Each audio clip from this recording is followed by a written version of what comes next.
Hi everyone, my name is Ellen and welcome back to my YouTube channel. Today's video is our first travel vlog this year. So right now we are here in Naiya Terminal 3 and in just a few hours we'll be flying to Vietnam.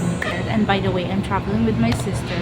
This is our first time to travel, just the two of us. The vlog is gonna be special. So we will be staying in Vietnam for 10 days. So I expect that this Vietnam vlog will be that long. Maybe I have to separate the Hanoi vlog and the Sapa vlog. But one thing is for sure, you know me, I love taking pictures and videos. I love documenting things. So I'm gonna bring you with me. Just a heads up, this is not very aesthetic vlog. But yeah, I just wanted to give you guys a virtual tour on the places that we are going to visit. So come along with us as we explore and experience the beauty of Vietnam. Let the adventure begin in 3, 2, 1.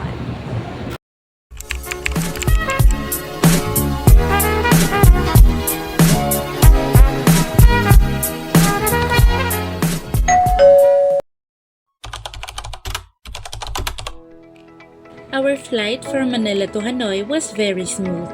Since hindi naman masyadong mahaba yung pila sa check-in counter and even sa immigration. That's why we didn't stand in line for too long. Our plane also left on time. Hindi siya delayed flight. The crew served our pre-ordered meals right away.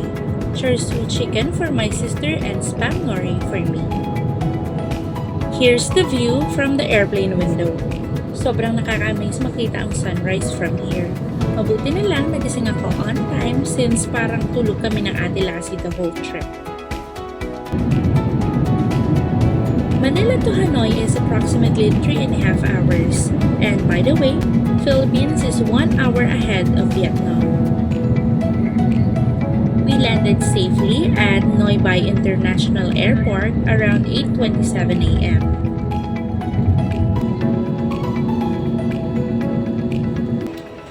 Palabas pala kami ng eroplano pero naramdaman ko na agad yung lamig.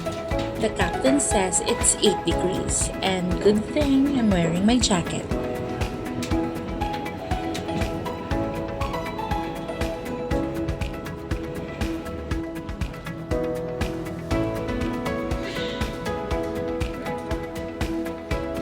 Welcome to Vietnam! The process from the arrival area to immigration and then getting our luggages from the conveyor was also fast. The airport was not really crowded at that time.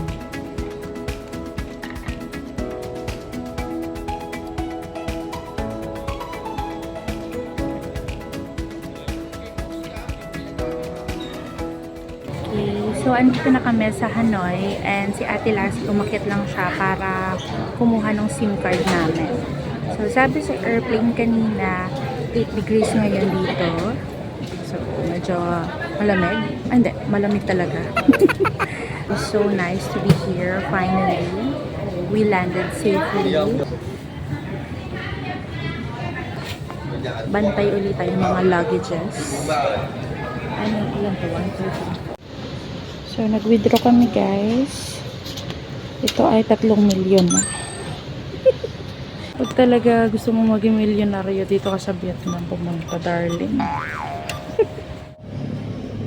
Nandito na kami sa aming sundo. So, nag-book ang Ate Lassie ng Grab. And, punta na kami ng hotel.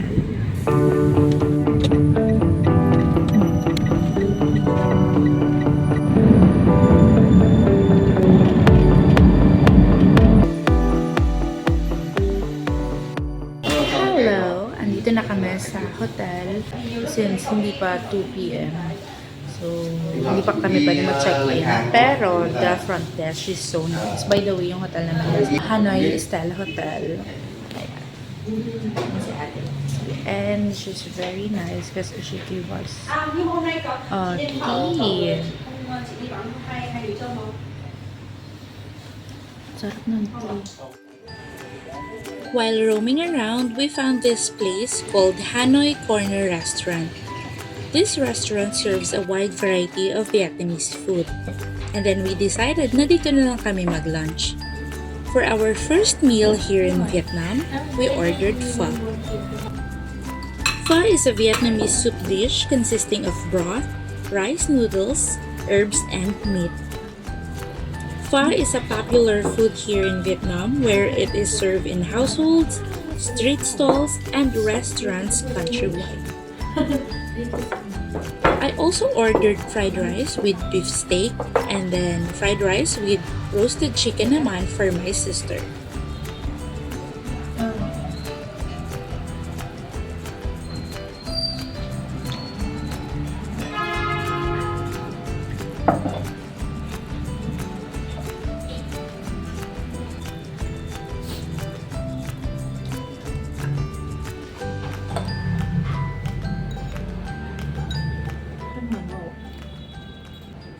Sa immigration sa Philippines. So last year kasi nung nag-Taiwan kami, medyo madaming tinanong yung immigration officer sa akin. And then kanina, nag-open din yung boot nung katabi niya. So sakto, sumunod na si ate ko sa akin. So dun sa isang cubicle, kami pareho. Babae naman yung IO. And then she asked, sinong kasama? Maiksi lang kasi yung sagot ko, siya po. Ano-ano mo siya? Sabi ko, kapatid po. And then, tinanong niya kung may work. Sabi ko, may business po. And then, she asked kung kailan ang return sa Philippines. And then yun na, pinatingin ako sa camera. So yun, mabilis ang process. Ang pagkalapag namin dito sa Vietnam, yung immigration, kasi di ba magtatatakbo ng passport, mabait din. I super love this. Thank you! And then, the food here is so good. This is actually our first meal here in Vietnam. They're very welcoming. They're very warm. Even the weather is so cold. Right now, it's 8 degrees. And then yung pagkalamig niya nanonood sa mga joints. Matanda na talaga.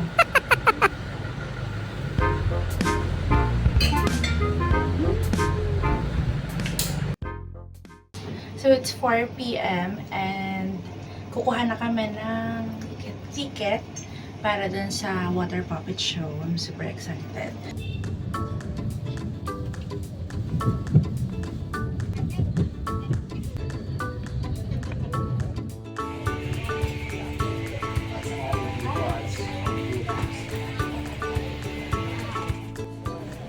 Thang Water Puppet Theater was established to preserve and showcase the traditional art to a wider audiences.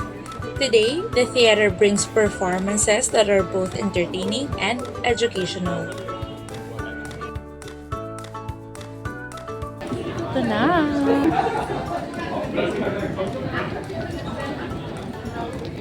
Hi! You will row B. B here, you row 14 on the side. Okay, thank you! 2, 3.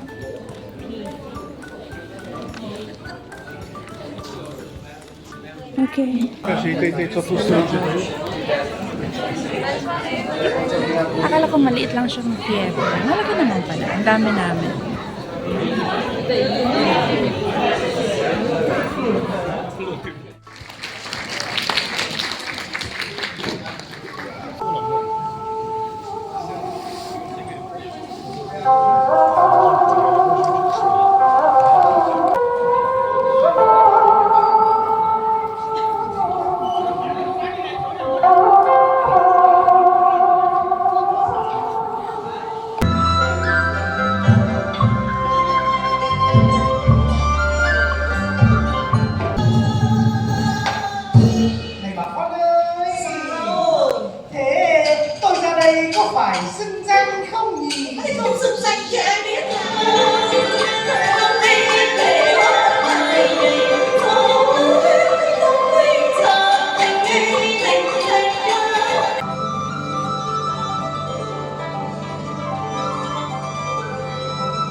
thấy ngoan, cứ nhảy ra chạm chợ. Đắp mồi rồi, chẳng chịu nhả mồi ra. Thế. Ai, được rồi.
Tapos na ang show.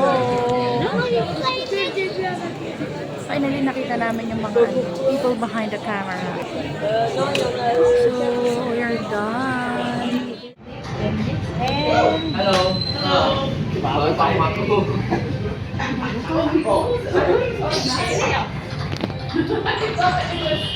Vietnamese white coffee. Okay. After watching the water puppet show, my sister and I just went for a walk. And then we stumbled on this restaurant na sobrang bango sa labas. So na-curious kami and we check it out. This restaurant sells pho and banh mi. Banh mi is a popular bread here in Vietnam. It is a short baguette with thin, crispy crust and soft, airy texture.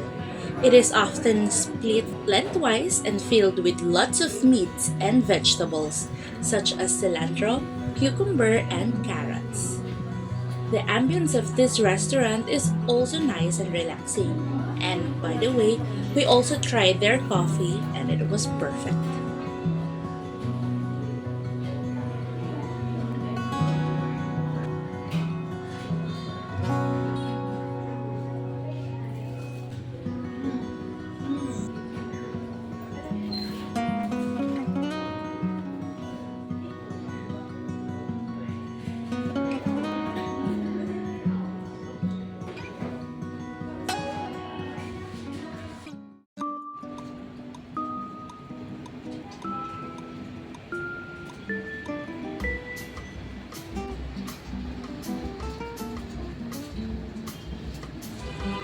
Good morning! We woke up quite late the next morning, so we rushed to their dining area para maabutan yung free breakfast ng hotel. Surprisingly, kami lang yung nandito. We have bread, sunny side up, fruits, and pancake for breakfast.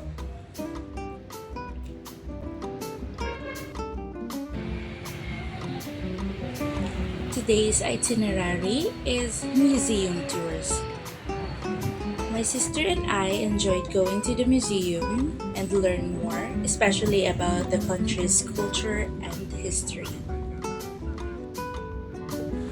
Our first stop is the Vietnamese Women's Museum.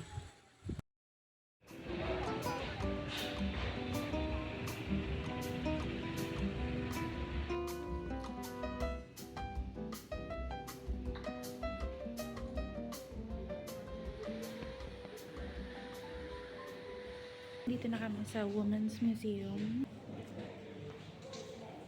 Diba? Ang cute niya. Ito yung first floor.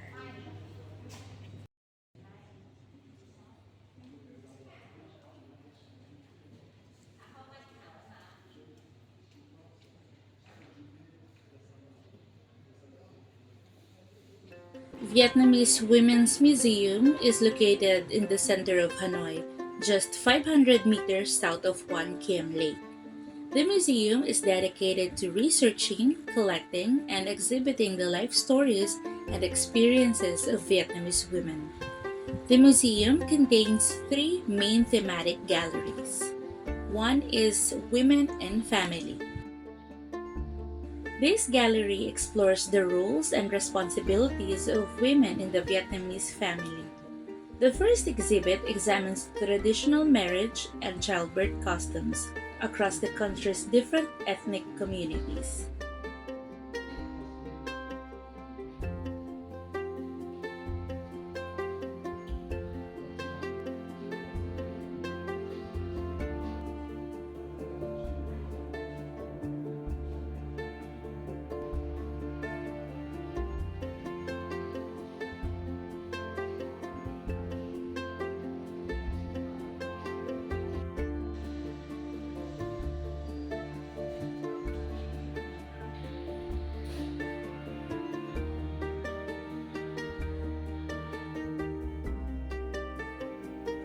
The second exhibit looks at the daily life, meal preparation, agricultural practices of various ethnic groups.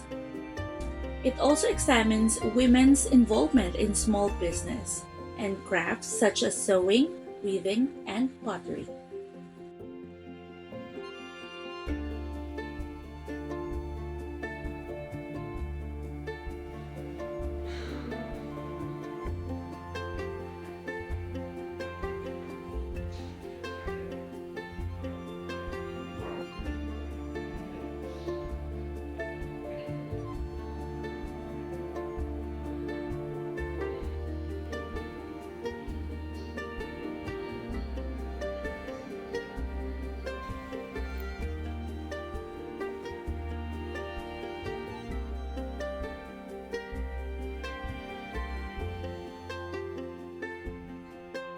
Number 2 is the Women in History.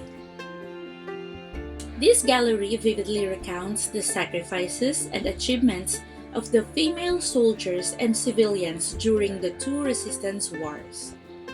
It looks at the roles of women played in combat, domestic life, and revolutionary activities, and the great spirit with which they defended their country and fellow citizens.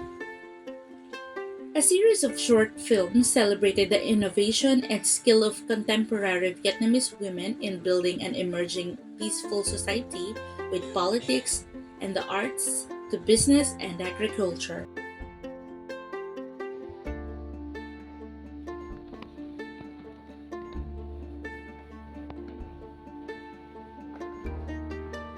Number 3 is the women's fashion.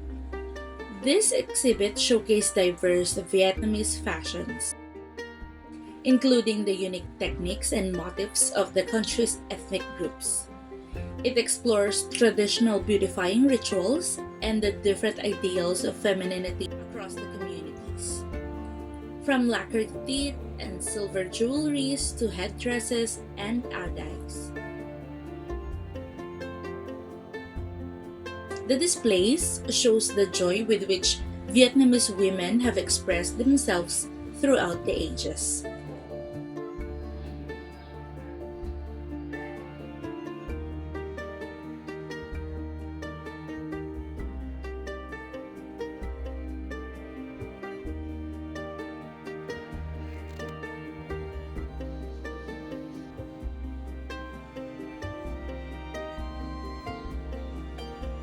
This museum displays more than 1,000 objects and photographs, from ceremonial items and exquisite clothing to personal keepsakes and documents of war.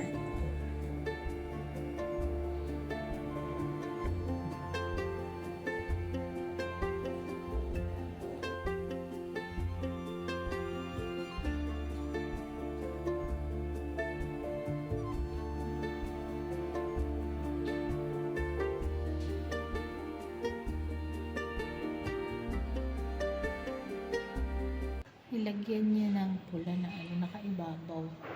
So, gagawin niya muna yung triangle na malaki. Green at red. Pero tuta mo, may shape pa na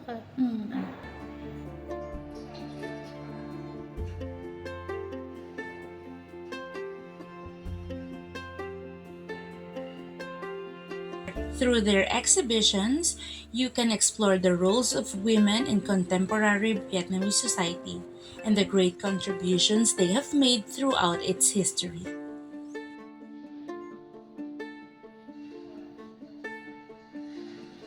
You can also browse unique handmade souvenirs in the museum shop, and they also have a cafe for you to enjoy traditional food.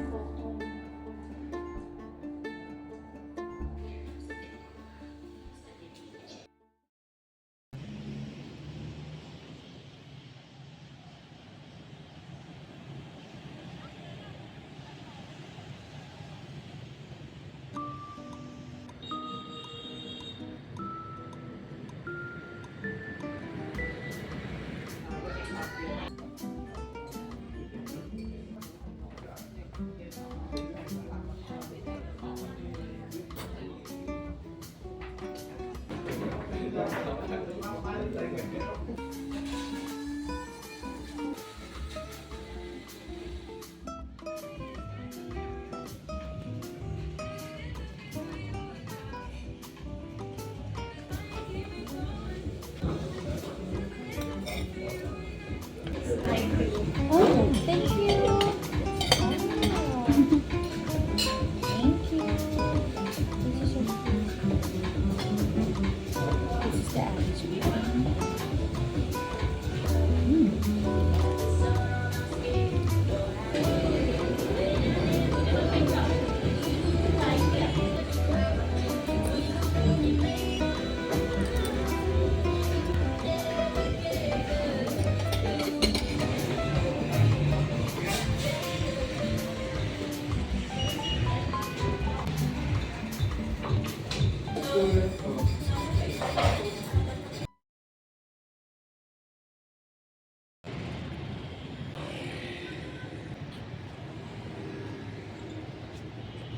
Nandito na kami sa National Museum and we're about to go inside. Wait lang. Sobrang lamig. Grabe. So, ito na yung ticket. Tara na sa loob.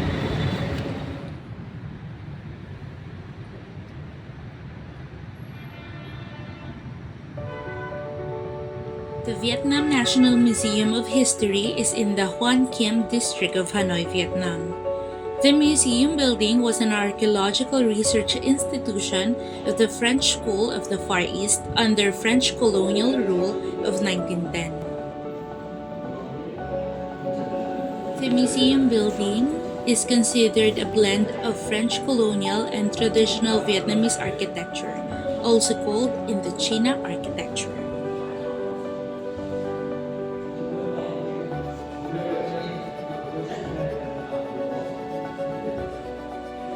The museum highlights Vietnam's prehistory about 300,000 to 400,000 years ago up to the August 1945 revolution. It has over 200,000 exhibit displayed covering items from prehistory up to the 1947 revolution.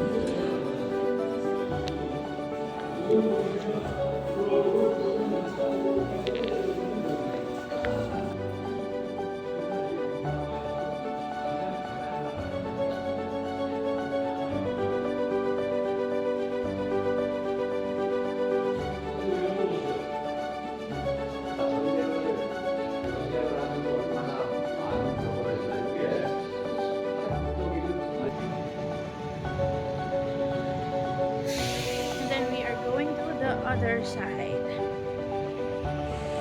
After visiting the National Museum of History, we just crossed the street and then on the left side, there is another museum.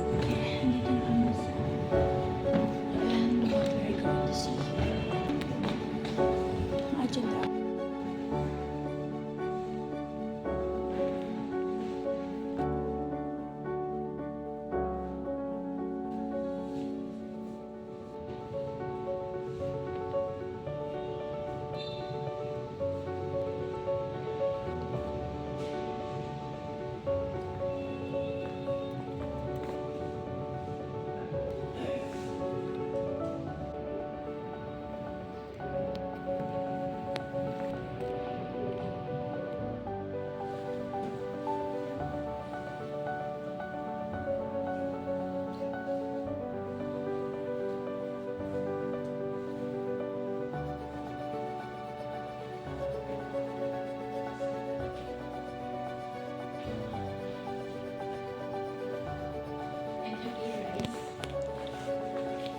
Ay, oo nga.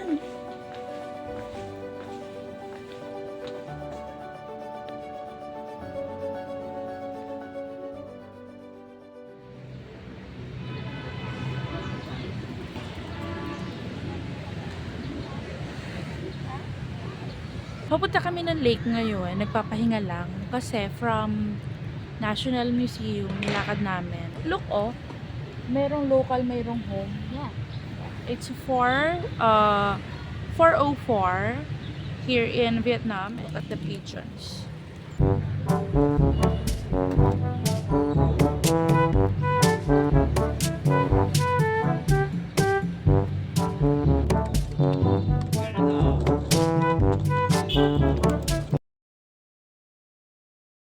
Ito yung lake nila.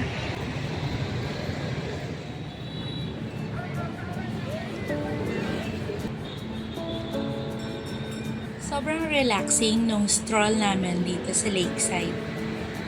And if you're feeling tired, you can rest sa mga bench while enjoying the beautiful scenery of One Tien Lake. Madaming mga flowers at magaganda yung landscape ng garden nila. May mga nakita rin kaming tourist na nagpipictorial dito.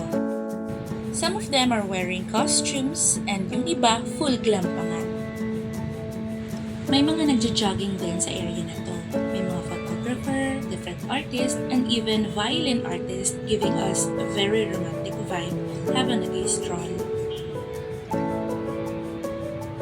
This is our last place to visit before going back to the hotel.